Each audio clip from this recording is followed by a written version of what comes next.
Bonjour, je m'appelle Marc Chalvin, je suis dessinateur de bande dessinée et de dessin d'humour. Je travaille principalement pour les entreprises et j'ai aussi des projets personnels de bande dessinée. Tout ce qui est art peut changer le regard. Il se trouve qu'en plus la BD c'est un médium qui est très apprécié de plus en plus, comme c'est une sorte de mélange entre l'écriture et le dessin et que la société va vite et donc c'est plus simple souvent de lire une BD. Ça effectivement, la BD c'est super parce qu'on voit tout de suite et on peut même imaginer des choses au-delà de la réalité et donc ils peuvent accentuer le côté ou toxique ou au contraire bien-être, etc. La BD que je conseillerais, que j'ai découvert d'ailleurs pour Bulle de travail, c'est vraiment Pylomane. C'est l'histoire d'un type qui sert d'oreiller, c'est son boulot alors qu'il était avant déconsidéré, il était au chômage, il avait perdu son estime de soi et tout d'un coup on lui propose ce boulot complètement atypique et qui est une sorte de métaphore de dire en fait je suis utile, je fais du bien aux gens, le travail donne du sens à ma vie et ça le remet complètement en scène socialement et il retrouve la confiance.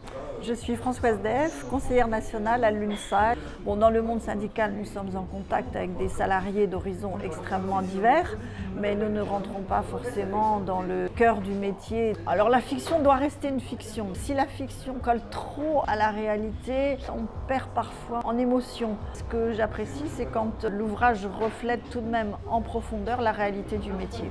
J'avais été très impressionnée par l'ouvrage de Sorge Chalandon, Le jour d'avant, qui en fait retrace la dernière catastrophe minière qu'il y a eu en France et on voit ce travail extrêmement pénible des mineurs du Nord. On voit leur fierté de descendre à la mine, leur solidarité et face à l'épreuve, la solidarité des familles et de tout l'entourage qui s'est mis en place.